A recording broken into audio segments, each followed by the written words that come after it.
saying is that I just been so terrified here tonight. If I could die, the French government is responsible for my death. So as I was sick yesterday, I went to a doctor, which they instructed me to go to, and I went to this doctor. And he started being bizarre and I told him I was pregnant, and I did the pregnancy test on the paper, so I know exactly what I did. I took hormonal pills before, but hormonal pills does not really work like that in the uterus to have an abortion. So I told him, I tried to explain to him. He said, maybe I have some infection. I said, no, I don't have infection. He wanted to give me some antibiotics for me to take. I said, I cannot do a blood work without taking an antibiotic. So where is this coming from? So he said, oh, okay. So he gave some prescription. I said, but where do I come back when I do this lab test? Do I come back to you to tell you exactly what is going on? He said, no, it's going to come directly. And so he couldn't give me no information. Or doctor office, we were there. He was basically on his telephone instead of using the computer because it was strange. I have a general doctor who take care of my children and so it was so strange. And I told the lady when we left the place, I said, you know what, I really don't understand what is going on really, because nobody is saying anything to me. So I now called the embassy last night, and I talked to them. They said they were going to call and make some few checks and what is happening. I explained to them. I said, I don't really know what is happening. All last night, this morning, I started bleeding up to now. They say it's my menstruation with clocks. They went and do ultrasound in and out and removing it with clock. They still says that it's my menstruation that was coming. Nobody could turn to me. So I went to the first hospital and I stayed there.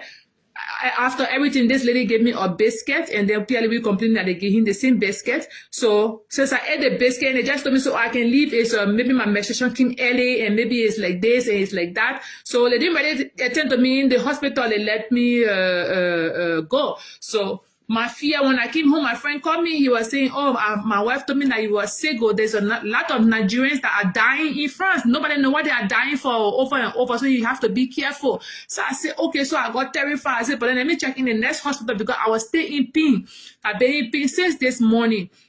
So I went to the other hospital. When I went to the other hospital, because I didn't eat anything this morning apart from the biscuit that lady gave me, the water. I have bread in my bag. This is the bread I was eating in my bag with the same bottle of water I took today until the water finished. So I took the bread and I cut some. So I said, I didn't really know what this lady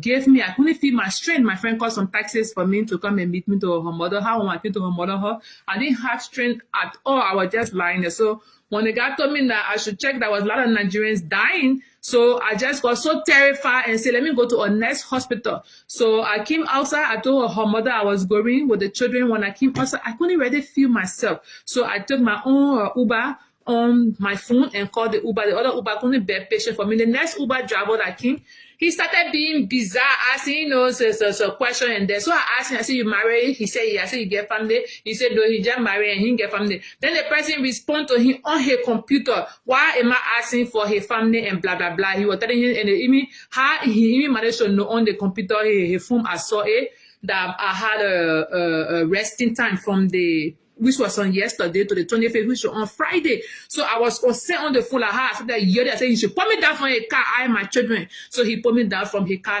He left, and then I took the bus to go to the hospital. When I got to the hospital, I didn't really even have no energy. That I had locked out. So I called it today. I locked out. I couldn't talk. I couldn't say anything. So I told her when I came to myself, I told the lady, I said, maybe I was hungry and stuff, but there is something going around, and I don't know. I feel that somebody want to kill me. So I don't know whether they are killing black people in France or what they are doing, or poisoning people. That's why I came on this live video for people to see it, to call the Liberian embassy, to call in Liberia, to share this video everywhere, all over the world, even on YouTube, because my life is in their hands and I'm living alone with my 2 children in France here. So my children's father cannot say anything to me. Nobody else can say anything to me. I'm so terrified. So I just came back from the hospital. I went with my children since today is after 2 o'clock, 1 to 2 o'clock here in the morning. So I went to the hospital. When I went to the hospital,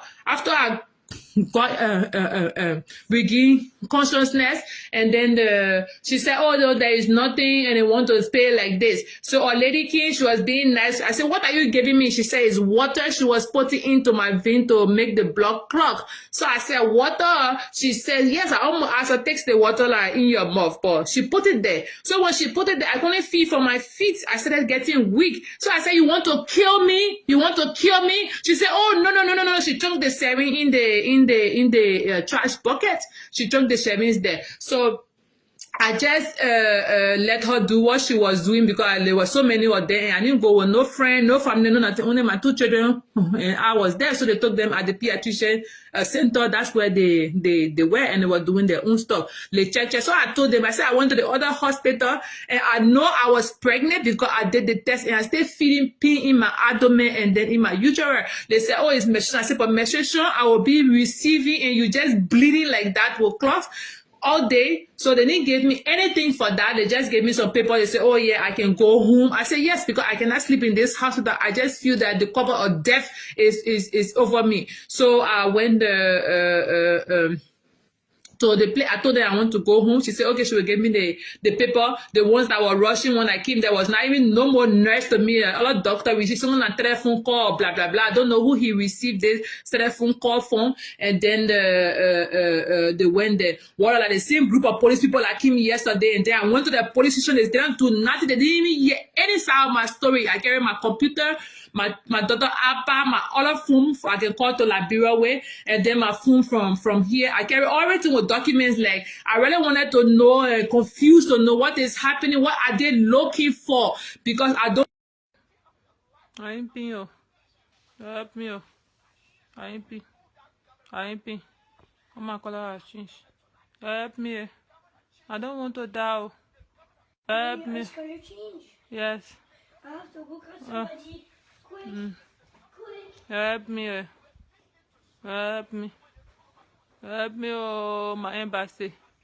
Help me, oh, Liberian people. Help me. My stomach, my back. I can't be good. Help me.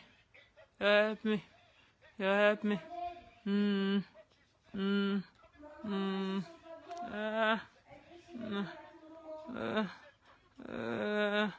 Hold on. Help me. I call the embassy.